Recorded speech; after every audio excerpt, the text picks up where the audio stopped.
हनुमान जी के लिए कोई भी काम कठिन नहीं है। कवन सुकाज कठिन जय गोहारी, कवन सुकाज कठिन जय गोहारी, जो नहीं हो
कोई काम हनुमान जी के लिए कठिन नहीं। दूसरी बात और सुनिए, हनुमान जी पोस्टमैन तो है ही है।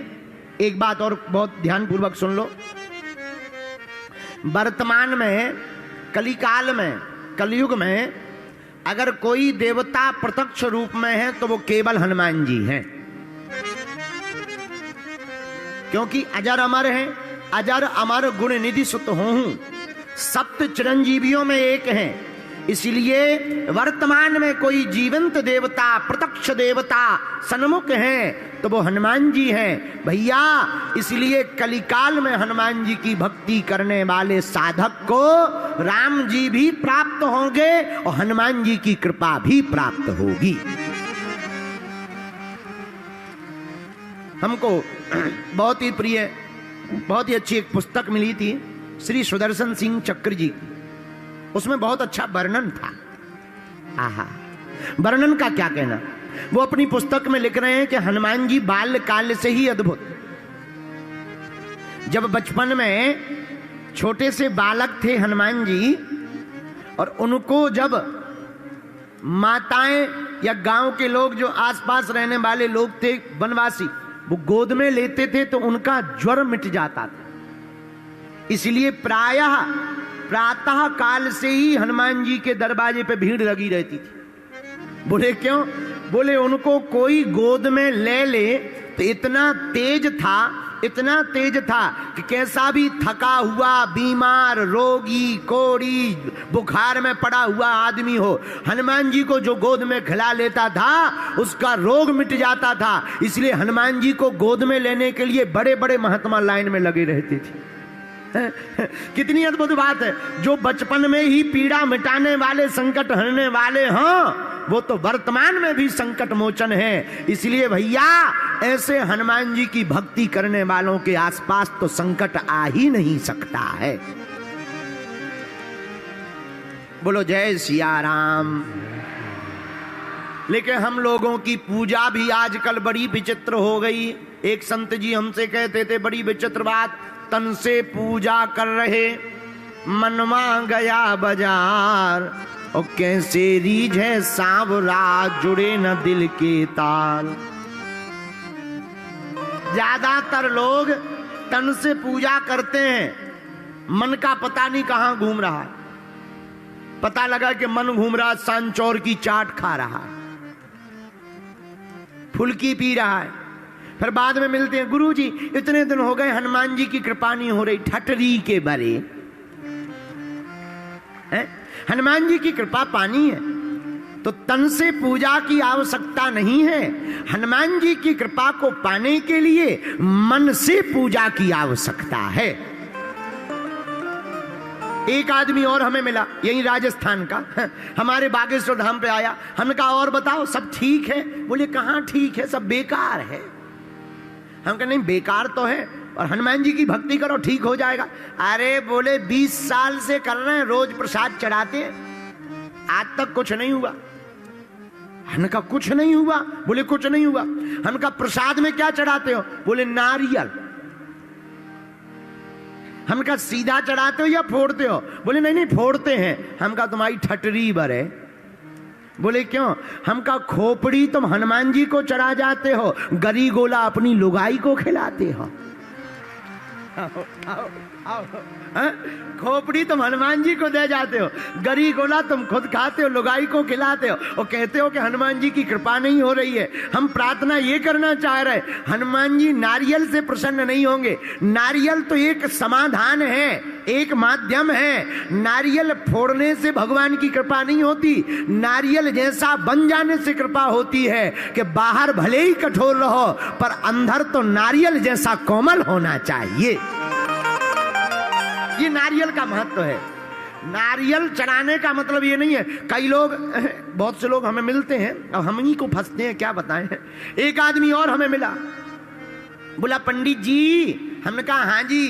बोले अगर हमारा काम हो जाएगा तो हम हनुमान जी को जो है 5 किलो लड्डू घी के चढ़ाएंगे। तो हमने कहा देखो पहली बात तो ये कि हनुमान जी तुम्हारे घी के लड्डुओं के भूखे नहीं है, और दूसरी बात अपना काम बताओ। बोले काम ये है कि हमारी जमीन बिक जाए पर महंगी बिक जाए। हम कहा हनुमान जी को अगर जमीन ही बिकवानी होगी और महंगी बिकवानी होगी, तुम्हारी क्यों बिकवाएंगे, हमारी नहीं बिकवाएंगे। अरे हनुमान जी की कृपा अनुबंध से नहीं होती कि आप भगवान से कॉन्ट्रैक्ट करो कि तुम ऐसा कर दो भगवान तो हम ऐसा कर देंगे, तुम हमारा ऐसा काम कर दो तो हम झंडा चढ़ाएंगे, तुम हमारा ऐसा काम कर दो तो हम दंड भरते आएंगे, तुम हमारा ऐसा काम कर दो तो हम मंदिर बनाएंगे। अरे हनुमान जी की कृपा अनुबंध से नहीं होती, हनुमान जी की कृपा तो संबंध से होती है। हाँ, इसको तो अनुबंध कहते हैं। ये तो बिजनेसमैनों में होता है, व्यापारियों में, कि तुम हमारा बिजनेस का सामान ले लो हम तुम्हें गिफ्ट देंगे, ये कर दो तो हम वो करेंगे। ये बिजनेसमैनों में होता, भक्त और भगवान में नहीं होता है। भक्त और भगवान तो स्वतंत्र होते हैं भैया। भक्त तो भगवान पर सर्वस्व लुटा देता है, और भगवान भी ऐसे हैं कि वो अपनों भक्त को जी भर करके दे देते हैं। बोलो जय सिया राम, जोर से बोलो। और जो भक्त भगवान के भरोसे होता, ऐसे समझो, मेला में एक 5 साल का बच्चा गया, एक 15 साल का, एक माताजी के दोनों बेटे, एक 15 साल 20 साल का था, एक 5 साल का।